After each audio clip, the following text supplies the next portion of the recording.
much money each week or each month to use, and you just use that cash. When you run out, you're out, or when you, if you have some left over, put that into savings. Also, just a quick thing, if you ever shop at Best Buy a lot, Best Buy will price match with Amazon as long as it's the exact same item. So I like to tell students that a lot, because if you can pull up on your phone the exact same item that Best Buy has in stock and show them the price difference, they will price match. Alright, so working the plan that you have made for yourself in regards to finances. So step one, you want to identify your income, and this kind of goes along with your budget. You identify the income, including the financial aid you're getting, assistance from parents, what you're getting paid from your job. That is all income. Then you want to list your expenses, so everything you pay for, including utilities, rent, all that stuff, everything that's coming out of your money each month. Then you want to compare your income and your expenses, and see how much money you have left over, see what you could potentially cut out of buying each month, and possibly save that money. Set priorities and make changes. So again, set aside anything left over for periodic expenses, because we all know things come about from time to time that are unexpected, so it's nice to have some money set aside, or just money set back for that. Then you put your plan into action, so really stick to it. That's, again, the budget. Make the budget, stick to it. Hopefully you'll see a huge improvement in your spending and income once you try that out. Alright, so good credit. How to build good credit. Pay everything on time, including student loans, or any other loans that you may have. That affects your credit largely. So just make sure and pay everything on time. Set priorities and pay loans before you buy anything. So make sure all your bills are going to be paid each month before you spend money on other things. Apply only for the credit you need and can afford to repay. So be realistic about applying for credit. And do not bounce checks or overdraw your account, because that will cost you other fees, other unexpected fees. Some other rules just for getting credit is try to use only 25% of your total credit available. Never max out your credit. That's a red flag to other lenders. Alright, and then how to take control of your credit card. So does anyone in here have credit cards? Or credit card? Yeah. I know, me too. So, of course it's best to try to avoid that, if at all possible. We have one just in case any big emergencies arise that we don't have enough money in our savings account to cover. But it's, really only if you need it. Try not to take it out. So again, you try to only have one credit card if you are getting one. Shop for the best credit card. All credit cards have different term rates, interest rates, grace periods, things like that. So shop around for the best one, and don't necessarily don't chase the rewards that are offered with the credit cards. So a lot of them sound really good in the beginning, yet they will probably increasingly go down in the long run. So don't fall for all the rewards. If it's too good, if it sounds too good to be true, it probably is. So be aware of those. Try to consider you getting a secured card, which a secured card is one that is secured by a bank deposit. So the amount of credit on the card, you have enough of that money in a deposit to cover that amount. So it's kind of, it uses it as collateral. It's kind of, to me, almost sounds like a debit card, because you have enough money to cover what you're paying. But this is in regards to a credit card. Don't charge anything you can't pay for. So remember to make realistic purchases. Don't go out and buy a $2,000 TV if you just realistically cannot pay that off. And pay your monthly bill on time. Again, that's very important. going back to shopping for the best credit card. So the interest rates, there's a few different type of interest rates. There's a fixed interest rate, the variable interest rate, and the introductory interest rate. So fixed interest rates stay the same over the entire length of time that you have the credit card.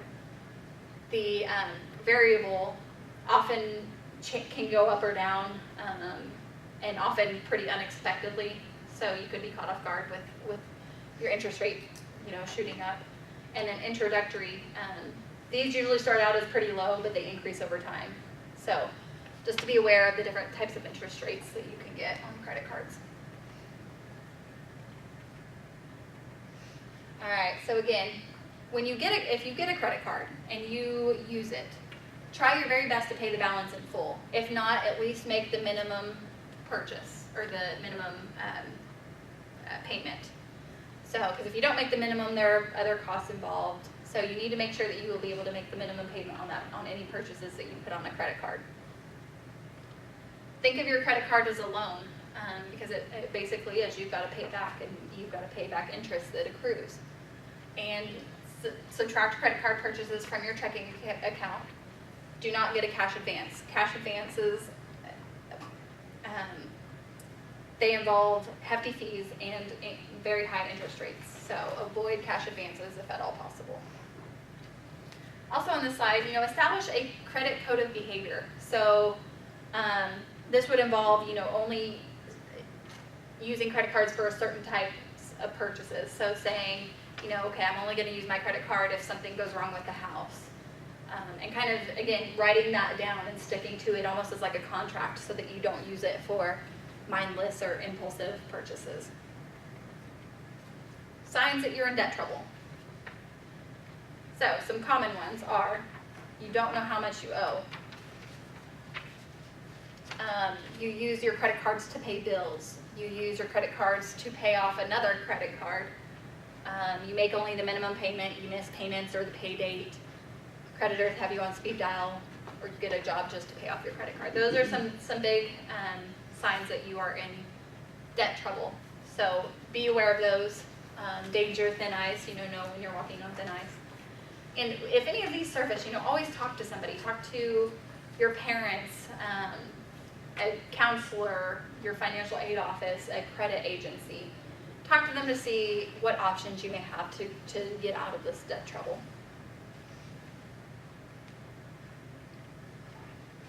All right, so how to PYF. Anybody know what PYF means? I don't think it's on here. Pay your finances? No. Close. Prepare for your future? Kind of. No. That's it. That's good, but no. How to PYF. How to pay yourself first. So this means, basically putting aside money to save in a savings account for later on, because it's nice to have in the long run. The key is to put the money in the savings before spending it. So, and this can often be done by setting up an automatic transfer. That's what I have. So each week when we get paid, money automatically goes to our savings account, a certain amount, maybe $15, $20, $25 each month. But that all adds up in the long run. So I would definitely recommend doing an automatic transfer, because you don't have to remember to go into your account each month or each week and transfer the money over. Put extra money in savings versus spending. So extra money could be when you income tax time, when you get money back, put that money into savings instead of spending it. Put $1 in loose change in a jar daily. So set a jar at your house near the door that you come in every day, and put any change you have into that jar. And then eventually put all of that into savings, because that can all add up. Make savings a line item on your budget. So this kind of treats your savings as like a bill, and you are more likely to allot to put money into it. Treat it as a bill on your budget. All right, savings and investing. Oh my. That was my initial reaction when getting to this, when I was reading over this slide, because I'm not huge on investing. Well, not huge, I don't know a lot about it. So, but The low risk options for savings are savings accounts. Savings accounts, they do accrue interest. Most of the time it's very, very small. Other low risk options are money market accounts. Money market accounts are basically savings accounts that earn higher interest. So, go with a money market account if you can shop around, because you will earn more interest on the money that's just sitting there in that account. U.S. saving bonds, those are debt securities issued by the U.S. Department of Treasury to help pay for U.S. government borrowing needs. So this is actually considered one of the safest investment options because it talks about being in good faith with the U.S. government. And then there's certificates of deposit, which are, again, like a savings account, but they have better interest rate. But you cannot withdraw from that CD account until after a certain time period has passed. So, kind of like retirement, you put money into it, but you can't withdraw from it until after so many years. Otherwise, there's hefty fees involved if you withdraw early. Some medium risk options are stocks, bonds, mutual funds. So stocks, of course, you pay money and you own part of a company, and when they're doing really good, how you make money on that is when they're doing really good and they're or when you buy it for a good enough price point and it goes, say that price point skyrockets, you can sell it for the price point it's at the time and make money off of it because you paid less for it before. Bonds are similar to like an IOU. They you lend money to an agency, and the issuer pays a specified rate of interest during the life of the bond. And then, of course, mutual funds. That's when you kind of pool your money with others, and you are part owners of a portfolio of stocks, bonds, and other assets. Any questions about any of these or interest in any of these? One, Eddie in our office is really good and really awesome at investing, so he can probably talk to you about it. Otherwise, seek help from a financial advisor. That's what their jobs are, and they know all about this stuff. So if you're interested in investing, definitely seek out help. All right, lastly, protecting your identity. So we all know not to carry social security cards or our pins. Keep them at home, locked up if you can. Buy a shredder and use it. If you don't have a shredder, cut up your credit cards, your bank statements, and throw them away. Check your credit statements for any unauthorized activity, and use secure sites for e-commerce. So when buying things online, make sure the website is an HTTPS. S stands for secured. So try to only make purchases on secured websites. When using your phones, we don't necessarily think about this, but you keep a password on your phone for if your phone gets lost or stolen. Don't have your phone automatically signed into your bank account as an app.